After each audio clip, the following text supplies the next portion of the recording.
Hi guys, welcome back to the Housewife Historian. We are here to talk Housewives, Real Housewives Ultimate Girls Trip number 2, and specifically your girl Taylor Armstrong from the Beverly Hills franchise, the early years, okay? This isn't a deep dive, but this is some fun facts and interesting background that you would probably appreciate to know before you start the Peacock series, the Real Housewives Ultimate Girls Trip, because Taylor was, the beginning years of Beverly Hills.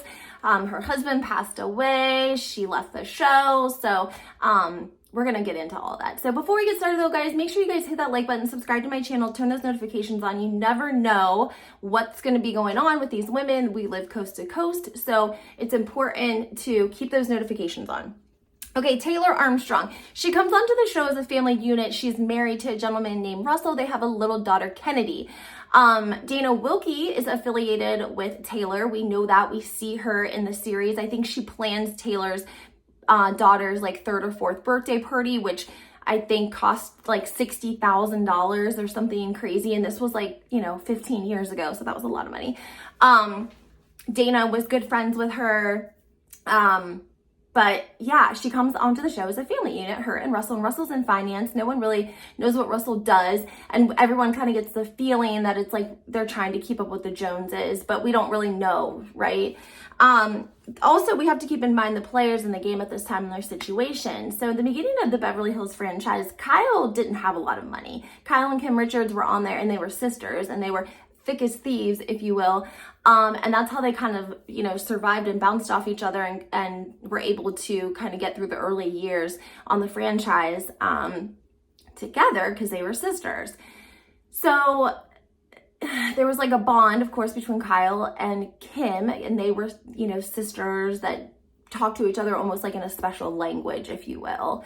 And Kyle didn't have a lot of money then. Like, Kyle shopped at Target and she made fun of the women who, talked about name brand purses and bags and stuff.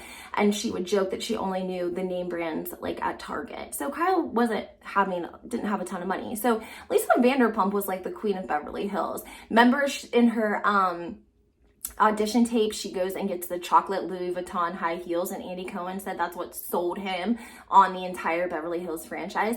So Lisa Vanderpump was like balling at the time. She was someone to be seen with. She was someone to be with. She had money, she had connections, she had the restaurants. Now she had a show. She was working with Bravo. So Taylor wanted to be friends with Lisa. I think they all were trying to be friends with Lisa. The only person that didn't have to do that was Camille Grammer, because she already had status when she came on the show because she was married to Kelsey and everyone knew they had lots of money. Now, anyone will tell you, even Kenya Moore on Watch What Happens Live said, Camille Grammer's first season on The Real Housewives of Beverly Hills she's amazing. She is absolutely amazing. And what happened here, guys, is that what unfolds one day in Lisa Vanderpump's living room, again, Taylor kind of yearning for a friendship from Lisa. She's hearing things that, that Lisa was saying, and all of the women have been speaking privately, allegedly about Taylor and Russell's relationship being a domestic abuse situation, allegedly, okay? So they are all together at Lisa Vanderpump's house, and Camille Grammer comes right out and says on camera, okay, Taylor, we don't tell everyone that he punches you in the face and that he hits you and that he, et cetera, et cetera, et cetera. And she's like, but we do now. And so basically, it was outed that they had domestic relationship issues that were physical and that were on the receiving end for Taylor, is what we got, which is pretty serious, guys. This was a serious couple of years. Like, this is why I tell you guys, go back to the beginning. Any franchise, go back, see where it started. I'm telling you, it's worth it. So Taylor, now all of the women, know that this is going on. There's things in between too, like, oh gosh, he tries to sue Adrienne Maloof. It makes awkward. What happens is now all the women know, all the women's husbands know, they don't really care for Russell now. It makes it awkward if he comes to events. Now Taylor, in therapy with Russell, has to share with him that this has been outed on the Beverly Hills franchise and that it's going to air. And so I think that was a really hard, dangerous spot for her to be in, because she had to tell Russel that he was outed because she had shared this information with the ladies. I think individually, maybe here and there through private conversations, and then they just kind of got together and, kind of put the pieces together and then confronted her about it. Not really sure how that went. This is where we get the really famous cat meme from Taylor, where the cat is like pointing with the crying face and Taylor has the crying face. Okay, that's because all of the ladies go to a home in Malibu to film. It's actually Brandi Glanville. She's coming on that season. And it was her friend's home in Malibu, and they have a party there. They go to there to film, and Taylor, under tremendous stress from knowing that she's got to tell Russel that it's about to be aired on national television, that he's abusive to her, allegedly. She's drinking, she's probably taking medication for anxiety, and she gets really, really, really drunk there, and she starts to like go off, and that's where we get the meme from. But she was drinking a lot, and she probably was taking medication because she was under a tremendous amount of stress. And I think that it was like showing throughout the season.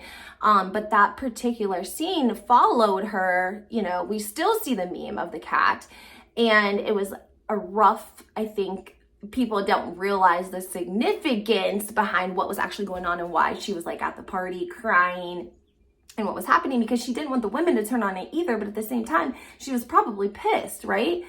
So then fast forward, sadly, Russel unalives himself, guys.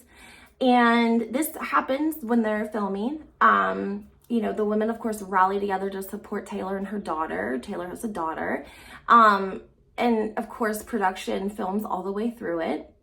Now, here is where there's a little bit of a tangled web. Ronald Richards was actually Taylor Armstrong's husband, Russel's attorney. So let me say that to you guys again. Ronald Richards, who follows the Erica Jane scandal, and he's on Twitter, and he's been on Sherelle's World, and he, breaks down the whole trustee relationships between Erica and Tom and everything that's going on, and keeps us up to date, right? Well, Ronald Richards also was Russel's attorney. So after Russel unalived himself, Ronald Richards was interviewed for TMZ. And, what did he think? And Ronald basically, said that Russel was under a lot of pressure to keep up the Beverly Hills lifestyle for his family. I mean, she didn't come out and say it was because of Taylor, but there was definitely an insinuation that he was trying to keep up with the lifestyle because of the show. And that's kind of how Ronald got his foot in the door with the housewives. And this is why I tell you guys, it's connections, it's webs. Everyone knows someone who knows someone. Like, how is it crazy that Ronald Richards was Russel's attorney 20 years ago, right? So anyways, Taylor ends up leaving the show. She meets a man. We don't see a lot after her. It's kind of sad. Like, the business partner, she's left with a lot of debt, I think. I don't know what happened to that debt. The business partner, he's pissed. They asked for bags, like a Herman's, or I don't know, guys, like the expensive bags back that Russel had purchased for her, and even her engagement diamond ring. Yeah, the partner wanted it because he was owed so much money by Russel when he unalived himself, which is so tragic. Okay, so anyways, there are scenes though, guys. This is why I want you to go back. There are scenes where Taylor is very loopy. In one particular scene, Kyle, Portia's very young, and so is Kennedy, Taylor's daughter. So, Kyle's keeping the girls sometimes, and she's trying to help Taylor out because of all of this stuff that's going on or whatever. And after he passes away, and Taylor ends up, they're at Kim Richards' house, and all the ladies are supposed to be meeting up there, and Taylor's supposed to be coming. Taylor calls, and her words are slurry, very, very bad, and she is talking to Kyle, and she is flying to Colorado. She's on a plane, and not really sure, not realizing that Kyle has Kennedy, has her daughter, and she's kind of speaking in a way that she's not super coherent, if you will. Sorry, just saying. Anyways, go back and watch it for yourself.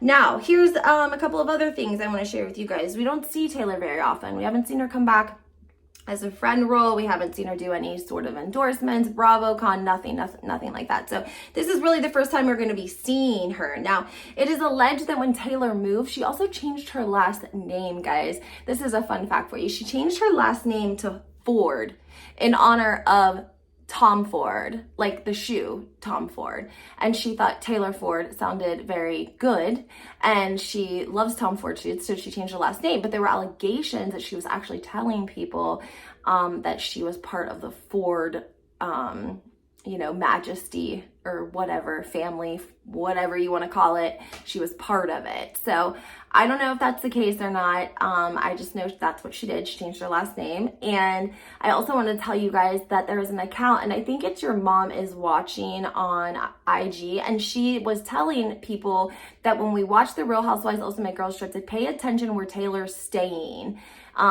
Because there's some kind of red flag somewhere, like there's no clothes in the closet, or it looks like they're staying like in a hotel, or maybe they're like getting renovations done, maybe they're not. So I'm hoping that we get some backstory on what's been going on with Taylor in the last couple of years. We saw the one look she gave us in the confessional look, and she was very well put together. She's put a couple of little chit chat. She doesn't do a lot of, her social media is very, very minimal. Okay. She doesn't put a lot on social media. So you can tell she's kind of new to it. Like she's trying to get it together. So, all right, guys. Well, I'm going to be getting some more content. Let me know what you guys think if you have any questions, and we will talk soon.